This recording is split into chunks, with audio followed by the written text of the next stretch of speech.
Salut à tous, bienvenue dans Street Science, épisode numéro 1. On est donc aujourd'hui toujours accompagné d'Ahmad. Ahmad, comment ça va? Ça va et toi? Bah écoute, ça va. Est-ce que tu peux nous dire un petit peu aujourd'hui de quoi est-ce qu'on va parler dans le sujet d'aujourd'hui? Ok. Du coup, nous, on a proposé un premier épisode sur cette émission Street Science. On vous a d'abord parlé de ce projet, qu'est-ce qu'on souhaite aborder et quelles sont nos ambitions à travers ce podcast. Et donc aujourd'hui, l'objectif, c'est de parler d'un sujet qui va quand même poser les bases dans ce podcast, qui est quelle est la plus-value que vous allez trouver à travers ce podcast où vous allez avoir un coach spécialisé en street lifting qui va collaborer avec un kiné également spécialisé en street lifting. Donc voilà, c'est le sujet du jour et on aimerait justement vous expliquer un peu plus pourquoi on a voulu collaborer et vous donner un peu plus de détails sur la valeur que vous allez y trouver dans ce podcast. Exactement, concrètement, en quoi l'association entre un kiné et un coach en street lifting est bénéfique pour vous les athlètes, pour vous même les coachs et pour vous les pratiquants de street lifting. Et je pense que ça va être vraiment un sujet intéressant. Je pense que sans plus tarder, on peut peut-être commencer, Ahmad, à aller dans le sujet. Est-ce que tu as des choses peut-être que tu voudrais dire en premier lieu et qui te paraît quand même important à dire, surtout en début de podcast là? Donc, alors il faut savoir que l'idée du podcast, c'était une réflexion à deux qu'on a eue il y a plusieurs mois. Et on trouve que c'est quand même quelque chose d'intéressant d'aborder le sujet du coaching, mais aussi de la prévention de blessures et en fait comment faire les deux, comment doser tout ça. Donc, dans la vie, dans le coaching, collaborer, la collaboration coach et kiné, c'est quelque chose d'important. Donc, évidemment, dans le podcast, ça va être aussi un point essentiel sur lequel on va s'appuyer. Dans un premier temps, en fait, je voulais insister sur le fait qu'il y a pas mal d'athlètes, et ça, je l'ai vu en coaching ou même avec des athlètes avec qui j'ai discuté plusieurs fois, qui négligent quand même l'aspect prévention de blessures et l'aspect longévité, que ça soit parce qu'il y a un manque de structuration dans leur plan d'entraînement ou un manque de connaissances justement sur tout ce qui est gestion des paramètres de l'entraînement, fréquence, tout ça. Et oui, c'est pas la technique parce qu'on parle trop de la technique. La technique, c'est ça qui blesse les gens et ben, ça sera un sujet qu'on va aborder. Est-ce qu'une Exactement. mauvaise technique, c'est ça qui va nous blesser? Mais ça sera un sujet pour un prochain podcast. Mhm. Donc, ouais, en fait, aujourd'hui en street lifting, il y a ce manque de, d'informations sur l'importance d'être encadré par un coach et par un kiné quand l'athlète est blessé. J'ai déjà eu pas mal d'athlètes qui commençaient le coaching parce que justement ils étaient blessés. Et, ou même j'ai eu aussi des appels ou des discussions avec d'autres athlètes de street lifting qui sont soit en auto-coaching ou coachés par d'autres personnes. Et en fait, je me rends compte que euh, l'idée de d'abord consulter un professionnel de santé, c'est pas vraiment la première idée à laquelle ils vont penser. Ils vont plus penser sur ok, bah, je vais baisser la charge Faut le dire, faut le dire. et miraculeusement, bah, je vais renforcer mes tendons, je vais me renforcer et je vais pas me reblesser. Et sauf qu'en fait, ça fonctionne pas du tout comme ça. Justement, peut-être Jabir, il va un peu plus nous en parler. Mhm. Donc voilà, sensibiliser la communauté de street lifting sur l'importance d'être encadré par un coach et par un kiné, ou l'un ou l'autre, à quel moment, tout ça, c'est quelque chose d'important, d'où le sujet du podcast. Exactement. En fait, ce qu'a dit Ahmad et qui est très important, aujourd'hui, c'est qu'on va avoir beaucoup de stratégies qui vont être basées, en fait, tout simplement sur le court terme. Et ces stratégies sur le court terme, elles posent problème. Pourquoi? Parce qu'on va avoir l'impression justement d'avoir moins mal parce qu'on aura baissé la charge. Totalement. Sauf qu'en fait, encore une fois, et je vais beaucoup le répéter dans ce podcast, c'est qu'on n'a pas forcément le principe de base. Comment est-ce qu'un corps fonctionne? Comment est-ce qu'un corps s'adapte? C'est quoi la mécanotransduction? Ce genre de choses-là qu'on va peut-être évidemment pousser sur d'autres podcasts. Mais en tout cas, moi, la chose sur laquelle je voulais vraiment revenir aujourd'hui, c'est comment est-ce que le corps il s'adapte? Ok. Quand on sait que le corps il est composé de différentes structures, qu'on a un système nerveux, qu'on a un système musculaire, qu'on a un système tendineux, déjà ça pose les bases. Et que par exemple, dans la stratégie que tu m'as donnée, que beaucoup de font, et bon, ça peut être positif parce que déjà, au moins, vous avez la conscience que ça va pas et qu'il y a des choses à faire. Ouais. Mais dans l'idée, c'est que si vous baissez la charge, qu'est-ce qui se passe? Ok, il y a moins d'intensité, c'est moins difficile, mais c'est quoi le projet sur le long terme? Mmh. Pourquoi est-ce que vous faites ça? C'est juste pour avoir moins mal? Ok, mais c'est quoi le problème Ouais, à la base? totalement. En fait, généralement, il y a un point qui est assez important, c'est qu'il y a pas un plan. Donc Exactement. alors j'aimerais quand même savoir, surtout quand les athlètes sont en auto-coaching, qui établit un plan court, moyen, long terme au niveau de la périodisation et tout ça. Déjà, quand je discute avec des athlètes, souvent on me dit, en fait, j'ai pas de structure d'entraînement Mhm. et j'ai pas de douleur. Sauf que avant de se blesser, on n'a jamais de douleur. Tu es C'est d'accord? clair, ça Tout c'est se clair. passe très bien avant de se blesser. Les douleurs, voire les blessures peuvent arriver soit progressivement, et parfois c'est une chance quand c'est progressif parce qu'au moins il y a un signal que le corps va envoyer, mais quand c'est quelque chose qui arrive de manière assez brutale et parfois sur du léger, Mhm. parce que c'est là où aussi les gens peuvent se tromper, c'est que ça n'arrive que sur des intensités élevées. Euh, donc, euh, il y a un manque de structuration au niveau de la périodisation et enfin, de la structure de l'entraînement, mais aussi il y a un manque de plan au niveau de la réhab et de la gestion de blessures.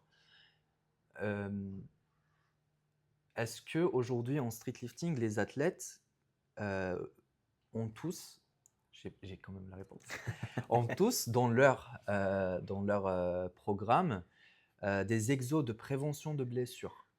C'est ça la question. Pourquoi il faut en avoir? Pourquoi est-ce que vous prenez le temps aussi d'analyser vos antécédents de blessures? Vous prenez en compte votre morphologie, votre génétique euh, et votre hygiène de vie, parce que même si vous avez jamais été sujet à des blessures, mais que vous avez une très mauvaise enfin une hygiène de vie qui doit être améliorée, ça peut aussi être un facteur De blessure. de blessure. Donc, je pense, voilà, c'est quand même assez important d'avoir une vision. Et cette vision, elle doit être écrite noir sur blanc, je pense, parce que on pourrait se dire, ok, bah là, je baisse à 50% mes charges et j'augmenterai 5 kilos au lieu de 10 C'est kilos ça. par semaine, par exemple. Et du coup, les choses vont très bien se passer. Et il se trouve que vous allez passer le plus longtemps possible dans une période, je ne sais même pas si scientifiquement il y a un nom à cette période où vous êtes en sécurité en quelque sorte. En fait, votre système nerveux est reposé, les tendons, les muscles, tout ça. Et que quand vous allez reprendre des charges probablement moins élevées que vos max, étant donné que le job n'a pas été fait avant, au niveau de renforcement et prévention de blessures, euh, et ben, c'est là où vous allez vous retrouver avec une blessure encore plus grave. Donc, Ah, voilà, c'est ce manque de structuration, moi je te rejoins là-dessus, qui pose problème. Aujourd'hui, en fait, ce n'est pas une stratégie de juste baisser la charge. À quoi bon? À quoi bon ça va, enfin, qu'est-ce qui va vraiment se passer au niveau du corps humain? En fait, globalement, pas grand-chose. Ok. Et comme je le disais, comme on a différents systèmes, comme je vous l'ai dit, on a un système nerveux, musculaire, articulaire et tendineux, ils ne réagissent pas tous de la même façon à la charge. Et peut-être que baisser la charge chez vous, c'était pas la solution. Donc encore une fois, c'est pour ça que c'est très important, de savoir c'est quoi les principes de base. Pourquoi est-ce que je dois mettre ça en place? Pourquoi est-ce qu'il faut que j'évalue ma mobilité? Pourquoi est-ce qu'il faut que je tienne compte de mes antécédents? Parce que tout simplement pour éviter de se blesser, pour éviter d'avoir des douleurs qui traînent et ensuite se dire, enfin moi je déteste ce discours-là, hein, je suis désolé, mais ouais, moi j'ai toujours mal, de toute façon c'est bon, c'est mort, c'est mon épaule, ça sera toujours comme ça. Non, c'est pas toujours comme ça. C'est tu manques de structuration. Tu ne sais même pas que le système tendineux, il met du temps à s'habituer et que dans ta pratique, même si tu mets de la charge, tu fais des exercices que tu as pu voir sur Instagram, ça va être le cas anti-tendinite, ce genre de choses-là. Sur quoi il est basé, tu vois? Peut-être que ton tendon, effectivement, il a besoin d'être soumis à la charge, donc il faut du temps.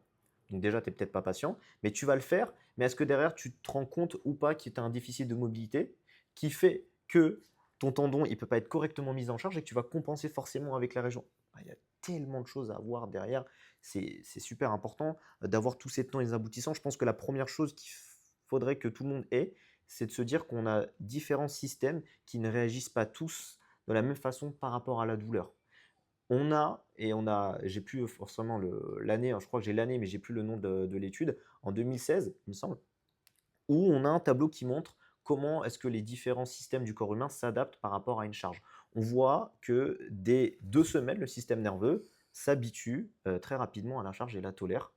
On va avoir le système musculaire qui va prendre un peu plus de temps, entre 6 à 8 semaines, et le système tendineux, on va avoir un changement, une adaptation physiologique, c'est-à-dire au sein même de la structure, qui va intervenir qu'au bout de 3 mois. C'est C'est ça. super long.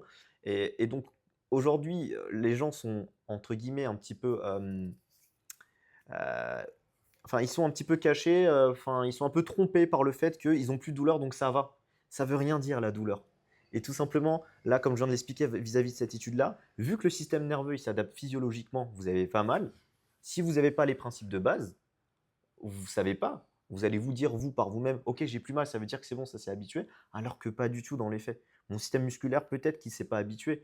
Il y a des gens qui vont mettre des choses en place, ils vont plus avoir mal au bout de 2 semaines, ils vont reprendre. Et qu'est-ce qui va se passer? La structure de base, elle était déjà pas bonne, que ce soit au niveau musculaire ou tendineux. On va encore plus venir fragiliser ces zones-là. Et là, on va tout simplement se précipiter vers une blessure, vers une blessure qui va être d'autant plus grave. Donc ça, déjà, je pense que c'est la première chose que tout le monde devrait avoir en tête, c'est qu'il y a des choses qui prennent du temps. Et que si ça prend du temps déjà à s'adapter, il faut que ça prenne du temps aussi dans votre programmation et dans toute la réflexion qu'il va y avoir au niveau de la construction de votre programme pour le mettre en place, quoi. Il faut le mettre en place. Vous êtes dans une pratique aujourd'hui, et je m'adresse à tous les coachs et les athlètes de street lifting, où vous mettez en tension votre articulation. C'est pas grave, mais c'est dur, quoi. Une dips, ça met quand même en contrainte l'épaule. Et on fait jamais dans notre vie quotidienne très peu ce mouvement d'extension d'épaule, très très peu, même dans les renforts. Mmh, Pourquoi est-ce que vous ne le travaillez pas, sachant que vous allez ensuite augmenter progressivement votre charge sur les dips? c'est ça. Pourquoi est-ce que vous ne faites pas attention à réhabituer votre chaîne antérieure à supporter cette contrainte en extension, à bosser votre mobilité en extension d'épaule, à renforcer tous ces muscles dans cette position d'épaule? Enfin, c'est des choses pour moi qui me paraissent, on va dire, basiques, qui devraient être la base et je pense qu'aujourd'hui qui s'est beaucoup, on va dire squeezé. Je retrouve ça par exemple, pour parler d'un autre sport qui est le CrossFit. Tout le monde va être attiré par la pratique, mais ils vont pas se dire que cette pratique met un certain stress sur mon corps Il et demande que des prérequis aussi. exactement, voilà. Il y a pas ce travail de prérequis là, c'est dommage, c'est Tu vas dommage. trouver toujours des extrêmes, des gens qui vont se dire j'ai pas les prérequis donc je fais pas le sport. Comme si, voilà, il y a un discours un peu fatal, mode bah, je peux pas, j'arrête. Alors, malheureusement, il y a des cas où en fait l'arrêt total de la pratique est obligatoire, Mmh. mais je pense qu'on aurait pu l'éviter, enfin, en tout cas, la personne aurait pu l'éviter. Probablement, ça reste du cas par cas, c'est de l'individualisation en coaching comme en kiné. Il faut aussi recentraliser un peu le sujet parce que le but, c'était d'expliquer pourquoi la collaboration kiné et coach Ah, intéressant à ça. travers ce podcast est intéressant. Mais tout ça, c'est aussi pour vous montrer que ça soit les prérequis demandés dans notre discipline ou même un plan de réhab, etc. c'est quelque chose qui va être intéressant, dont vous devez discuter d'abord avec votre coach si vous êtes coaché. Ça ne vous empêche pas de prendre un contact avec un coach si vous êtes blessé. Mais pour moi, il faudrait prendre contact avec non seulement un coach, mais surtout, euh, hein, encore faudrait-il qu'il soit compétent au niveau de la gestion de blessures. Il faut se rappeler, et ça, je pense qu'on commence à tomber dans des dérives où on voit des coachs qui limite prétendent qu'ils ont la casquette kiné, et inversement, des kinés qui prétendent qu'ils ont Ouais, c'est la malheureux. casquette Coach. coach. Et en fait, il n'y aura plus aucune personne qui va bien remplir son rôle. Et en fait, c'est qui va payer le prix cher? Parce que ça peut être un prix financièrement très, très, très, très peu cher. Mais concrètement, c'est le prix le plus cher que vous pouvez payer si vous tombez entre des mains de personnes qui ne peuvent pas en fait vous aider. Et je pense qu'il faudrait toujours se diriger vers des personnes honnêtes qui vont être transparentes avec vous. Donc consulter un coach et un kiné, je pense que quand vous êtes blessé, c'est quelque chose d'important. Mais le but de podcast, c'est pas uniquement de parler du cas où l'athlète est déjà blessé. Donc c'est pas juste ça notre but de la collaboration, mais c'est surtout aussi de sensibiliser justement pour pas en arriver là C'est peut-être ça. déjà. Qu'est-ce que ça peut apporter ce podcast justement pour les athlètes qui n'ont pas envie de se blesser, qui ont envie justement de pratiquer en sécurité? Est-ce que les blessures, on peut à 100% les éviter? Et est-ce qu'il faudrait avoir un discours en mode, enfin, est-ce qu'il faudrait avoir peur de la blessure à un point où on va se dire si je me blesse, c'est que j'ai tout fait mal, Mhm. ou est-ce que ça fait partie du sport? Ah oui. Ça, c'est des questions auxquelles on va répondre. Et il y a beaucoup de choses peut-être qu'on croit savoir, parce que malheureusement, c'est les croyances qui sont véhiculées, alors qu'au final, c'est bien plus compliqué que ça, il y a beaucoup C'est ça. plus de nuances. Et d'ailleurs, je voulais rebondir sur un truc, je pense que ça peut être intéressant si on parle là-dessus, c'est de se dire, ok, là, on a beaucoup fait pourquoi il faudrait que vous ayez un coach et un kiné, ou du moins avoir contact au moins avec ces deux entités-là dans votre pratique, ça peut être intéressant, même si c'est ponctuel, par exemple. C'est pas obligatoire d'être souvent en suivi, par exemple.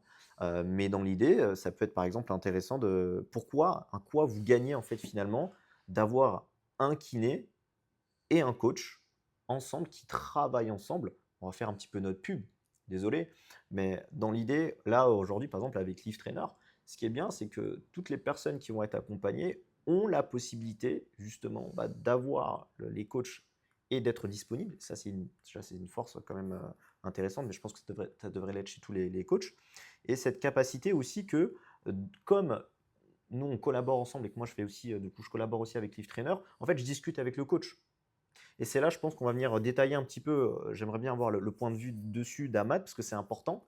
Et que c'est des choses qui ne se font pas beaucoup en street lifting aujourd'hui. Euh, du coup, je te la pose, la question. Aujourd'hui, toi, Ahmad, en quoi tu vois, et on a eu l'occasion, la chance justement de travailler justement avec des athlètes là-dessus, euh, en quoi tu vois, qu'est-ce que ça apporte, toi, qu'est-ce que ça t'apporte déjà en tant que coach de pouvoir collaborer et d'échanger avec un kiné, et qu'est-ce que ça apporte.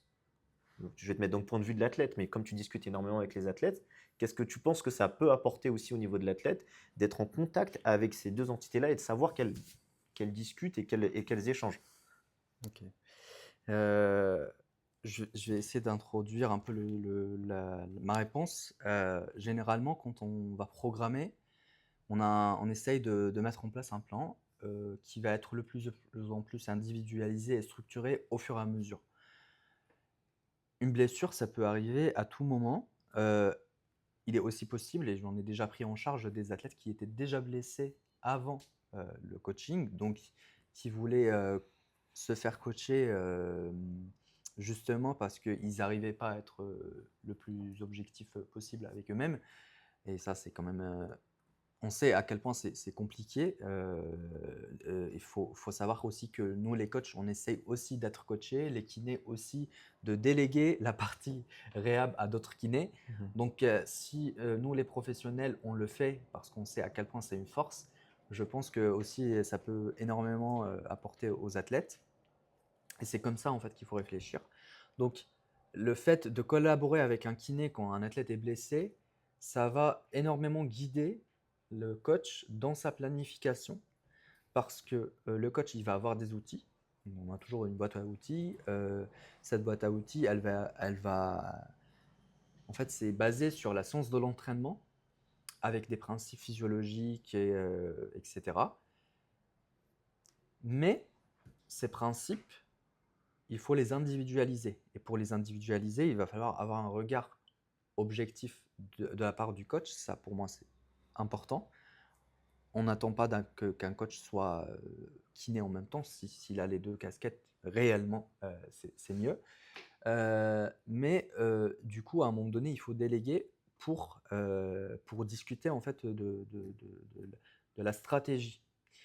Et ça, le fait de discuter à deux, en tant que professionnel, ça va vraiment guider énormément la progression de l'athlète en sécurité. Le but, c'est de le faire sortir, et c'est là où je vais parler de la vision, enfin, qu'est-ce que ça peut apporter à l'athlète. Je pense que ça peut surtout lui montrer le soutien en fait, qu'on lui apporte. Nous, on essaie vraiment d'être très proche de nos athlètes. Euh, Moi, j'arrête pas de dire, on travaille avec des humains. Donc, ils ont un passé, ils ont eu peut-être des traumatismes d'enfance, ils ont eu ils ont eu ou ils ont actuellement, par exemple, des soucis au niveau des études, du travail. Donc il y a un stress, etc. Et si on rajoute à ce stress la blessure et qu'on ne les accompagne pas, non pas à un, mais on sera deux, et ben là, ça peut aussi énormément jouer sur la douleur, modèle biopsychosocial un peu, Exactement. dont on va parler forcément dans un podcast, je Mmh. pense, c'est la base. Donc, montrer à l'athlète déjà qu'il sera pris en charge et que on n'a pas oublié ses objectifs pour lesquels il est là, c'est-à-dire progresser, mais que nous, on a un aspect, une vision longévité. Ça ne nous intéresse pas, honnêtement, de coacher des gens qui ont 18, 20, 25 ans et qu'à 30 ans, ils sont cassés de partout. Ça ne nous intéresse pas. Peut-être que pendant la blessure, et forcément ça va être le cas, à plusieurs degrés, parce que la blessure, quand on dit blessure, c'est large. Il y a des blessures, parfois c'est juste des gènes et des douleurs. Mmh. Et c'est justement là où il faut tout de suite réagir pour ne pas aggraver la situation. Mais, mais du coup, peut-être à ce moment-là, la personne, le fait d'avoir un soutien, ça va vraiment la driver et en fait, elle va avoir un plan parce qu'avec le coach, enfin avec le coach avec le kiné, vont établir un plan et vont expliquer justement à l'athlète vers où on veut aller. Mmh. Et du coup, bah, c'est comme dans la programmation, l'athlète, il comprend sa périodisation, il comprend pourquoi et comment il va progresser. Ben, c'est pareil, là, le but, c'est de montrer bah, qu'on va progresser surtout sur du long terme. Donc même si pendant une période, il y aura une restructuration au niveau de certains paramètres, fréquence, volume, intensité, un des trois ou tous les trois, etc., et ben, c'est nécessaire. Il faut voir les choses un peu plus, une vision un peu plus globale, ce que les Américains appellent the big picture, c'est-à-dire l'image complète, et pas de se focaliser sur aujourd'hui, je Mmh. fais des dips à 20 kilos alors que mon max il était à 120. Ouais. Il faut vraiment comprendre, mais il faut, je pense que, et ça c'est vraiment un problème, on en a déjà parlé en off, c'est qu'il y a un temps qui est trop long entre l'action et la réaction. J'ai mal aujourd'hui, je ne fais rien, je faisais rien déjà. Enfin, j'augmentais l'intensité comme ça déjà. Donc Mmh. je faisais peut-être mal les choses, mais entre la douleur, heu, ou la blessure et le moment où la personne va consulter, c'est très long Trop long. et trop long et je ne sais pas si c'est, Relief Rehab, donc Brian qui parlait de ça ou Training Therapy, enfin des kinés, assez connus, tout ça, On leur passe le bonjour. bien sûr, et il y a une phrase qui m'a vraiment marqué, c'est que où c'est Major Mouvement, on lui passe le bonjour aussi. Aussi. En fait, j'écoute beaucoup, beaucoup de kinés, donc forcément j'oublie c'est qui a dit la phrase. Mais en gros, plus, faudrait que je me rappelle exactement la phrase, mais en gros, si le temps, entre, Le moment où tu as de la douleur. voilà, le moment où il y a eu la douleur et le moment où il y a eu la réaction, donc là, je vais consulter, parce que c'est même pas la réaction, c'est le début. Je vais consulter. Plus c'est long, plus il faut s'attendre à une réhab encore plus longue. C'est là où je crois, alors il n'y a peut-être pas des études là-dessus, mais je crois, le kiné qui a parlé de ça, il a même donné quasiment le double. Alors c'est peut-être, ça reste un spectre. Et si au bout de quelques semaines, et c'est ce qu'on essaye de faire justement avec les athlètes de streetlifting, c'est que ça soit réglé le plus rapidement possible en fonction de la douleur. Faut être patient dans la réhab. D'ailleurs, petite parenthèse, dans la réhab, il y a aussi un accompagnement mental qu'on essaye d'avoir avec l'athlète parce qu'on se met à sa place. Même si l'athlète, au début, il peut montrer que tout se passe bien, on anticipe pas mal de choses comme des frustrations, et c'est normal, c'est humain. Des attentes, à quel moment je vais pouvoir reprendre? Est-ce que là, on va augmenter le volume? Est-ce que là, on va augmenter l'intensité, etc. Moi, ce que je dis à mes athlètes, quand vous êtes coaché, en tout cas, c'est ma vision de coaching, mon but, c'est que vous réfléchissiez le minimum possible. Donc, je sais que ça peut augmenter la frustration et la réflexion chez l'athlète et indirectement, plus de réflexion, bah, ça va limiter l'action et ça va aussi ça peut dégoûter. En fait, notre but, c'est pas du tout ça. On veut que les athlètes prennent du plaisir et puis voilà. Je pense qu'aussi j'ai trop parlé. Peut-être que tu Oh, voulais bah revenir non. sur, Alors, il y avait deux certains choses sur points? lesquelles je voulais revenir, parce qu'on n'oublie pas qu'on est sur Street Science, hein. Le truc, c'est que ce qu'il expliquait, pardon, Ahmad, entre le délai où vous allez avoir votre douleur et consulter, pourquoi est-ce qu'en fait ça peut alourdir le bilan, entre guillemets, enfin la blessure? C'est parce qu'en fait, on va avoir souvent des mauvaises choses qui vont être mises en place. Mmh. Et donc ça va retarder en fait le processus de guérison. Mauvaise chose ou peut-être rien? Non? Bah, justement, j'allais venir, il y a 3 situations. On va avoir des gens qui vont trop forcer. Donc, ils vont aller au-delà de la douleur supportable. Lorsque on sollicite trop une zone, ça va créer des mécanismes douloureux. Et ça, bah, du coup, le mécanisme de douleur fait une perte de force. Ça recrée de la douleur, ça recrée de la douleur. Bref, du coup, on a de plus en plus mal. Donc, en fait, on se met dans un cercle vicieux. Et donc, bah, forcément, la douleur va s'installer. On laisse le temps et on crée un environnement qui fait que la douleur va se perpétuer. Et on est en train de glisser tout doucement vers une douleur qui se prolonge. Et donc, sans cesse vous rappeler que la douleur chronique, c'est 3 mois. Ok. Entre le moment déjà où vous avez votre blessure et que vous réagissez, le moment où vous faites votre mauvaise pratique et que vous réagissez, il y a souvent les deux phases se complètent. C'est super long. Et donc voilà, il y a des gens qui vont trop en faire, il y a des gens qui vont rien faire. Et ne rien faire, on reviendra potentiellement, si on a l'occasion, sur des sujets plus précis sur les structures. Moi notamment, j'ai une étude qui montre, enfin je ne l'ai plus en tête exactement, mais sur l'entorse de cheville, quand on ne fait rien à partir même de J+2, on a les structures au niveau des ligaments qui commencent à changer. Je crois que Voilà. j'ai vu des études sur ça aussi. Les structures au niveau des ligaments qui vont changer, donc on va plus retrouver le même état par rapport à avant. Et ça, c'est une conséquence directe en fait sur le mouvement, la stabilité, sur plein de choses. Donc il y a ça, il y a ceux qui font rien, il y a ceux qui font trop, et il y a ceux qui font pas assez. Il y a aussi une manière de stimuler, il faut quand même bouger, il y a des éléments à mettre en place. Donc voilà, tout ça, c'est des choses, quand on ne sait pas, malheureusement, on peut alourdir le bilan. Ensuite, je voulais revenir sur une chose que Kamad aussi qui était super intéressant, c'est sur le fait d'accompagner, d'avoir cet accompagnement un peu à 360 degrés, avec le fait de prendre conscience des choses. On le sait aujourd'hui, et c'est le modèle qui vient de plus en plus, en tout cas que ce soit en kinésithérapie ou même dans le soin, un patient donc parce que ça reste quand même un patient, la personne qui est accompagnée, l'athlète va être un patient, qui est accompagné par plusieurs, qui a un parcours de santé pluriprofessionnel, va mieux répondre. Parce que tout simplement, on va tout simplement catégoriser et prendre en compte que c'est un humain, comme tu l'as dit.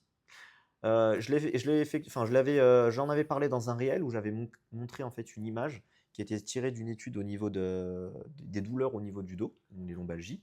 Il voulait expliquer quelle est, d'ailleurs je l'ai en plus sur mon bureau de mon ordinateur, qu'est-ce qui était à la cause des douleurs au niveau du dos. Ouais. Ils ont sorti un schéma horrible à regarder. Tu as genre plein de petits cercles avec plein de traits, les croyances, Ouais. Je vois de le quoi tu parles. désentraînement, Oui. plein de choses qui jouent là-dessus et en fait, on se rend compte que et c'est malheureusement l'antivision en tout cas que moi j'ai pas envie d'avoir, mais qui est dominante sur les réseaux. Aujourd'hui, on veut résoudre la douleur avec un seul truc. Ouais. Je veux résoudre la douleur, je vais aller voir un ostéo pour me faire craquer. Le problème, c'est pas De l'ostéo, toute façon, on veut aussi progresser de partout avec un seul c'est truc, ça, avec une c'est recette ça. magique. On veut chercher le coach qui a la recette magique, Bah, etc. on va chercher beaucoup de moyens Voilà. et on va chercher, voilà, comme je Des l'ai dit, c'est raccourcis, ça. et souvent les raccourcis, c'est là où. C'est pas les bons. Voilà. Donc ça, c'est quelque chose que, voilà, par exemple, je le sais parce qu'on a souvent tendance aussi en street lifting, quand il y a un souci d'aller, mais même pas qu'en street lifting, aller voir un ostéo par exemple, c'est super, c'est bien, ça va peut-être résoudre le problème. Mais est-ce que vous avez fait cet effort de dire, ok, je suis parti chez lui, mais j'ai quand même eu un souci potentiellement problématique. Est-ce que j'ai de quoi travailler sur la suite? Est-ce que je vais le prendre en compte?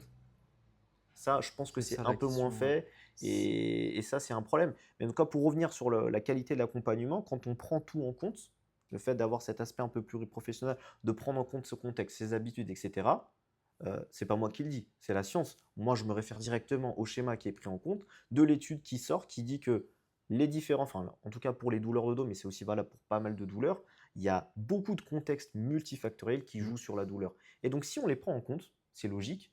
C'est-à-dire que si moi je prends en compte, Ahmad prend en compte le stress, le contexte, et qu'on met aussi des choses en place en dehors des exercices, en dehors du renfort, des actions concrètes à mettre en place pour diminuer le stress, de faire une activité qu'il aime bien, de la répéter, il y a plein de choses sur lesquelles on peut Ouais. jouer, et ça, il faut connaître, c'est un peu contexte dépendant par rapport à l'athlète, de nous avoir ce regard, de se dire, ok, là, je pense que tu es dans un contexte où mentalement, il y a trop d'énergie là. Tu peux pas dispatcher ton énergie. Il va falloir qu'on se recentre. Et le fait déjà d'en prendre conscience, eh ben en fait, on agit sur un des facteurs qui jouent sur la douleur. C'est Donc, si ça. on joue sur un facteur qui joue sur la douleur et qu'on diminue, on diminue la douleur. On Forcément. fait aussi ce qu'il faut. Le coach fait ce qu'il faut de son côté pour adapter les entraînements.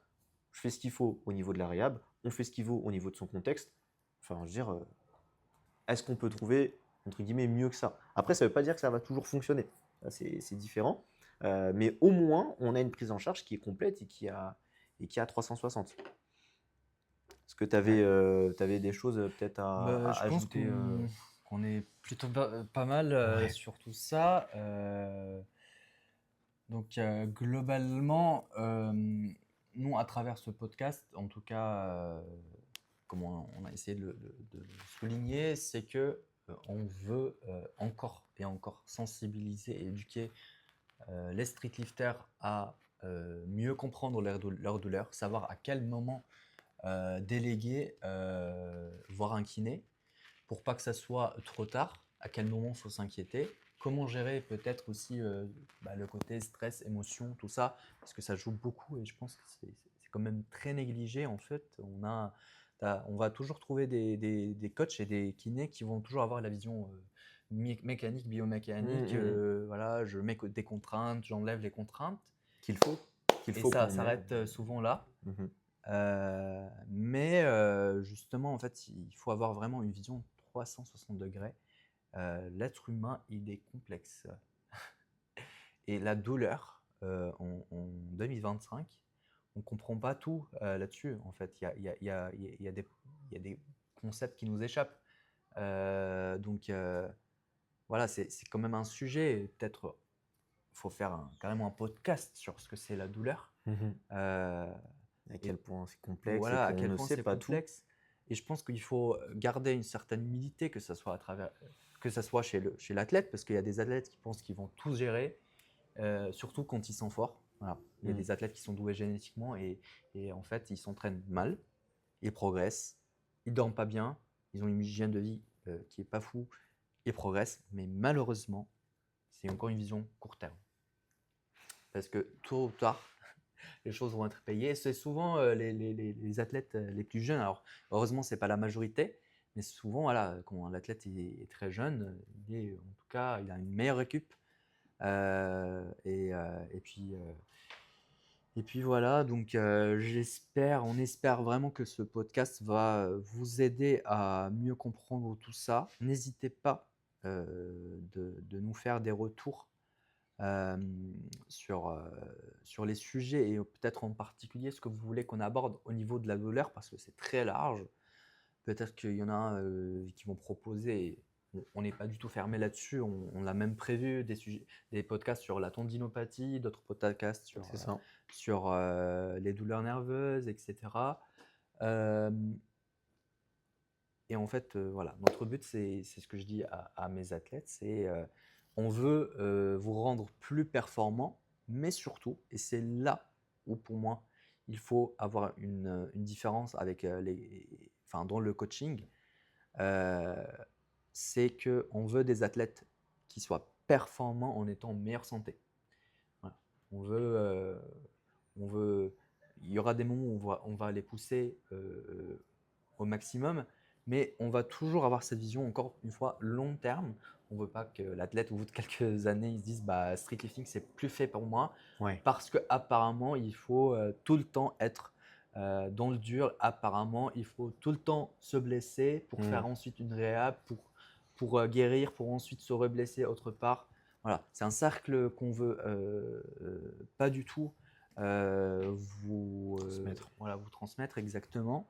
Ça, c'est quelque chose, cette éducation, on l'inculque énormément à travers notre coaching avec nos athlètes et on espère aussi que ça va énormément vous aider, quoi. Voilà, petite chose, avant de vous laisser, évidemment, toujours les 5 étoiles sur Spotify, Apple Podcast et aussi Deezer. Si vous nous regardez sur YouTube, petit pouce, ça nous permet de nous soutenir. Et comme l'a dit Ahmad, n'hésitez pas à nous soutenir, à nous poser des questions, à proposer des sujets. On est toujours là pour vous. On essaie de vous écouter, de vous proposer des choses qui vous plaisent.